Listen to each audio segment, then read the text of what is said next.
Hi, Jeffrey G. Mersacci, attorney at law, and today we're going to talk about revocable living trust and do you need a tax ID number? Okay, the short answer is no, you don't need a tax ID number for your revocable trust. A revocable trust during the life of the person setting up the trust, or if it's a couple, when both of those people are alive, you don't need a separate tax ID number. The social security number of one or the other person is perfectly fine. Now, the reason I get this question all the time is for some reason there are banks that see that you have a revocable trust and suddenly they go, oh, well, you need a tax ID number for this trust. No, you don't.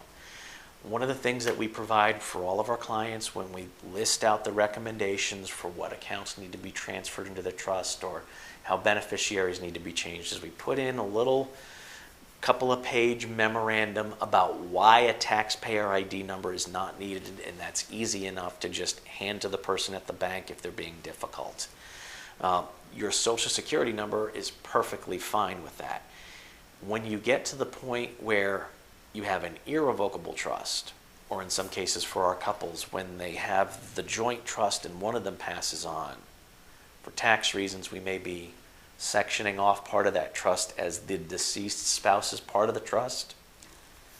That bucket will need a tax ID number at that point, but that's something that our clients come to us about when we go over it.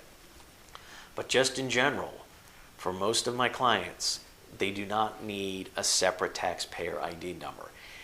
Here's what happens, and here's what happened to one of my clients. Even though we mentioned 3 times, you do not need a separate taxpayer ID number. You do not need a separate taxpayer ID number. You do not need a separate taxpayer ID number. She went down to the bank, and the nice young man at the bank said, oh, you need to, and proceeded to go online and get a taxpayer ID number for her trust. Well, for the next 3 years, she had to pay her accountant each year to write an official letter to the Internal Revenue Service when they sent a nasty letter saying, why didn't you file your 1041 trust tax return? Because you don't need a trust tax return for a revocable grantor trust. Everything still went on her 1040. Nonetheless, she had to pay that accountant 3 years in a row to send out that letter telling the IRS this tax return isn't needed.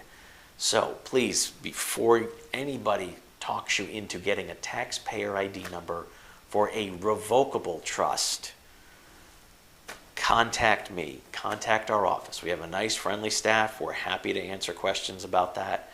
We're also happy to yell at the banks if we need to, and I'm saying that jokingly, but we can send them a copy of that same memorandum.